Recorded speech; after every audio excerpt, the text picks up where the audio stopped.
Hello everybody, it's Ed, this is Let's Cook It, and welcome back to the channel.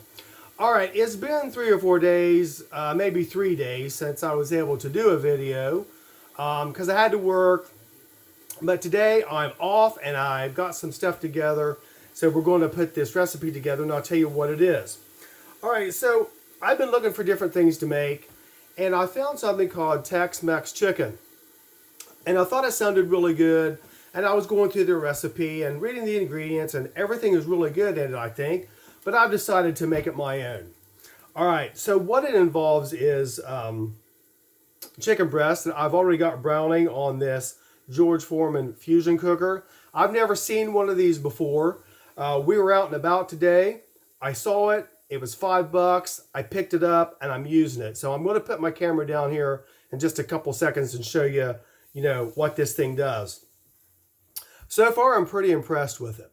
All right, so what I've done so far is taken some chicken breast and I've seasoned it with some chili powder, some garlic salt, and some cumin, browned it on both sides, all right? And like I said, it's on this George Foreman fusion cooker. Never seen one before, didn't know they even made them. I don't even know if they make them anymore. All right, so let's put the camera down. I'll show you what's going on. So there's the George Foreman fusion cooker. All right.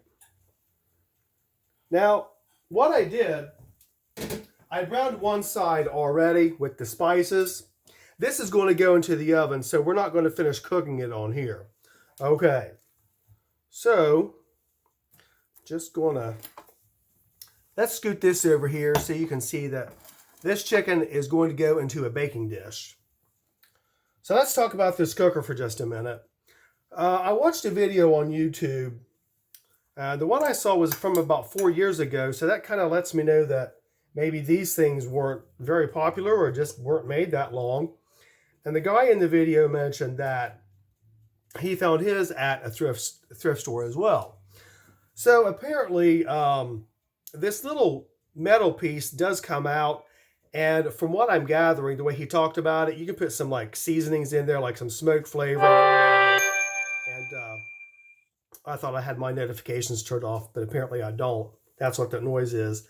So apparently you can, cook meat on here, put some seasonings in that, have it kind of infused.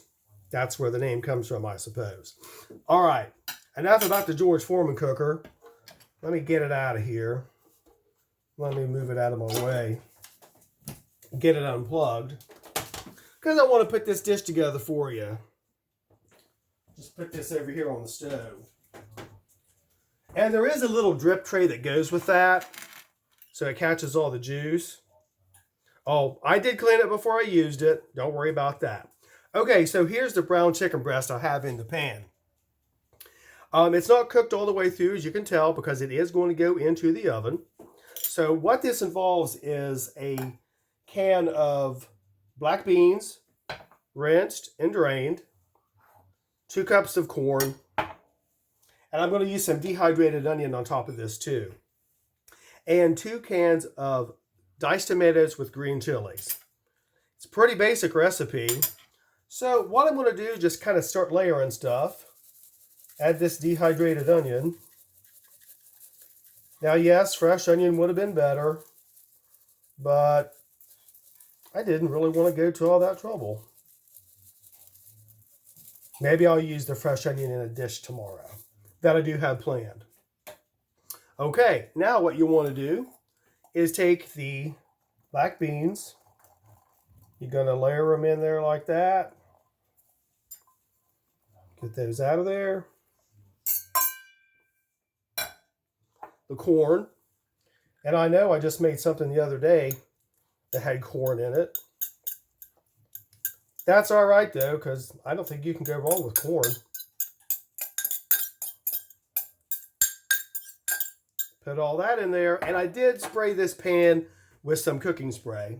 Now, do not drain these tomatoes if you use them. It says just put them in there. I suppose the juice helps everything cook. And as I said, this is 2 cans of diced tomatoes with green chilies. Now, when I was at the store today, we had stopped at Aldi to get all this stuff. I couldn't find just a can of green chilies, but I found the tomatoes with the green chilies, and I said, well, you know, that'll work.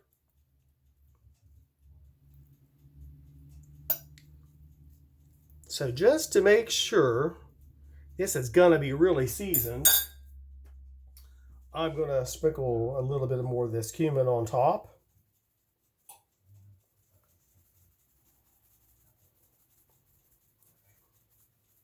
This stuff is awesome. I love it. This also calls for fresh cilantro, which they did not have, so I didn't get it. And I didn't want to stop anywhere else.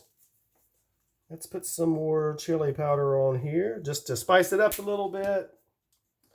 And I'm going to put some more garlic powder. Oh, maybe I will and maybe I won't. Hold up. Garlic salt. I didn't have that garlic powder open. Okay, no worries. So we got all this together. Now this is going to cook about probably, I'm going to put it in for 45 minutes at 400. The chicken is partially cooked, but I want to make sure everything does get done. And at the end of the video, or I'm sorry, at the end of the baking time, what you're going to do is take it out of the oven, put some shredded cheese on top of it, of course, because why wouldn't you put cheese on something? Put it back in the oven, maybe under the broiler for a couple minutes or so. Get that cheese melted, and then we're going to dig into it. All right, so pretty basic recipe, I guess. It did look a little bit involved when I was reading through it, but once I started putting it all together, it really wasn't that hard. I love anything Tex-Mex, and it smells good already, even though it's not even cooked, all those spices and everything. I don't know. Maybe if you wanted to put some jalapeno peppers on there, just to make it a little bit hotter, I think that would be okay. I'm not going to do that because I don't want to get it too spicy. So what I'm going to do is put this in the oven at 400 degrees for about 45 minutes. It does not say to cover it, so I'm not going to do that. It's going to maybe cook some of that juice out of there so it isn't real soupy. All right, so I'll upload this as part 1. And then I'll put the what I used, my ingredients, my directions on this recipe. You can probably put anything you want in this, you know, take away, add to. I don't think you can go wrong with just about any recipe that you want to modify. I think pretty much anything goes. Okay, so this is going to be part 1 of the Tex Mex chicken, and then I'm going to upload a part 2. We're going to dig into it, and I think it's going to be pretty good. Before I go, I think probably a thing that would be really good with this is some Mexican rice or some Spanish rice. I think that would go really well. I don't have any rice, so I'm not going to make any rice, but I think it would go pretty good with that. All right, everybody.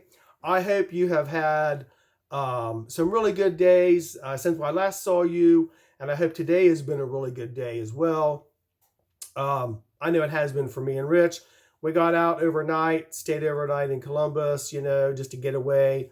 Had someone come in and sit with the dogs, one of our really, really dear friends, Susan. We love you so much, and we thank you so much for staying with the dogs, and they loved you, and we love you, and we just think you're absolutely fabulous lady, and we're very honored to know you. And Susan, I hope you watch this video because I want you to get that shout out. Okay, everybody, I'm going to get this in the oven. We're going to get it cooked. We're going to get this uploaded, and then we're going to do part 2 in about an hour or so. We're going to dig into it, and I hope it turns out good, and I think it will. All right, everybody. As I get tongue-tied and can't say all right because I say it all the time. All right? Okay, let's get this in the oven, and I will see you in a little bit with part 2 of the Tex Mex Chicken. Take care for now. We'll see you soon.